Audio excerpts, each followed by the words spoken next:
Mesopotamia, where civilization rose from the dark.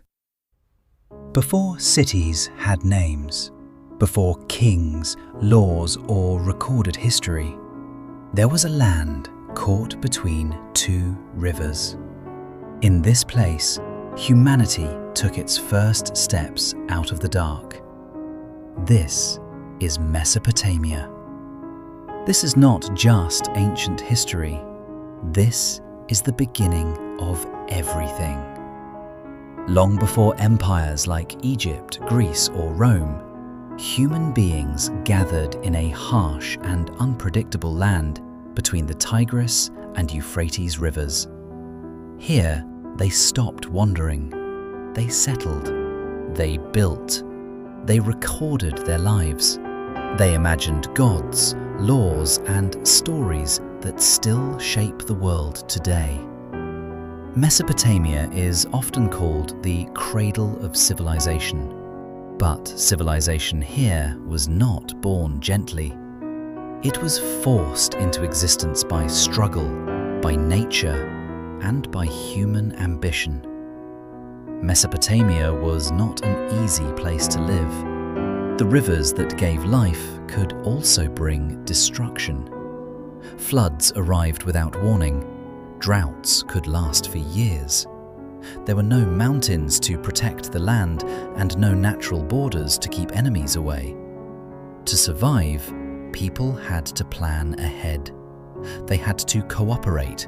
They had to control water, store food, and defend their communities. In doing so, they changed what it meant to be human. Around 3500 BCE, something unprecedented happened. Small farming villages grew into the world's first cities. Places like Uruk, Ur, and Eridu became living centers of human life. These cities had streets, markets, walls, and temples. At their center stood massive ziggurats, towering structures believed to connect the earth to the gods. For the first time in history, humans lived under shared rules, shared beliefs, and organized leadership. With cities came a new problem: memory. How do you track food, trade, taxes, and promises? The answer was revolutionary. The people of Mesopotamia invented writing. They pressed symbols into wet clay, creating what we now call cuneiform.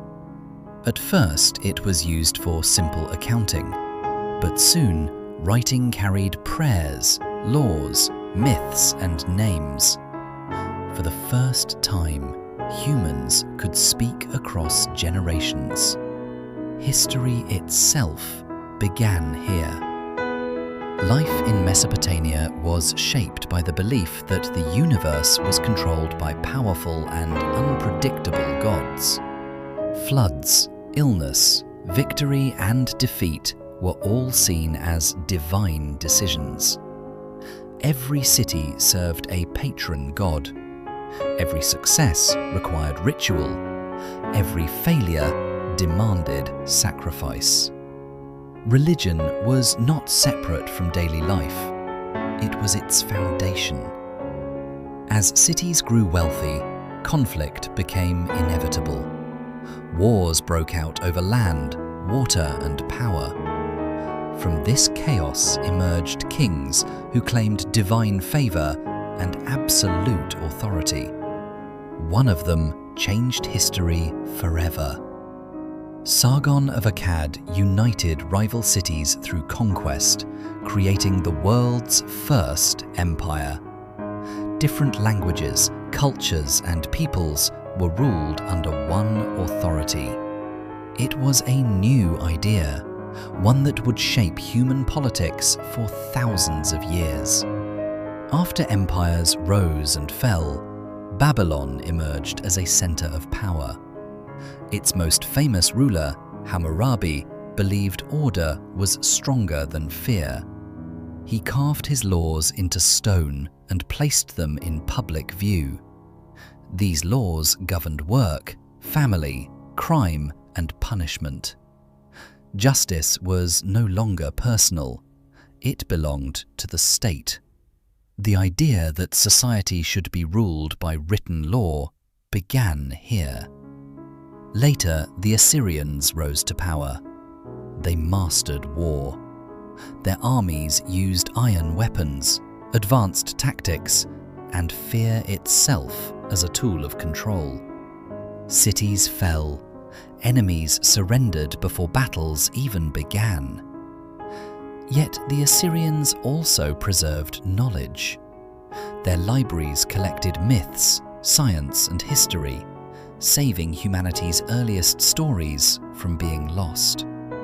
Among those stories was one that asked a question every human eventually faces. What does it mean to die? The Epic of Gilgamesh tells the story of a king who searches for immortality after losing his closest friend. In the end, he finds no escape from death, only meaning in what he leaves behind. It is one of the oldest stories ever written, and it is still deeply human. No civilization lasts forever. Centuries of war, environmental damage, invasion, and internal decay slowly weakened Mesopotamia.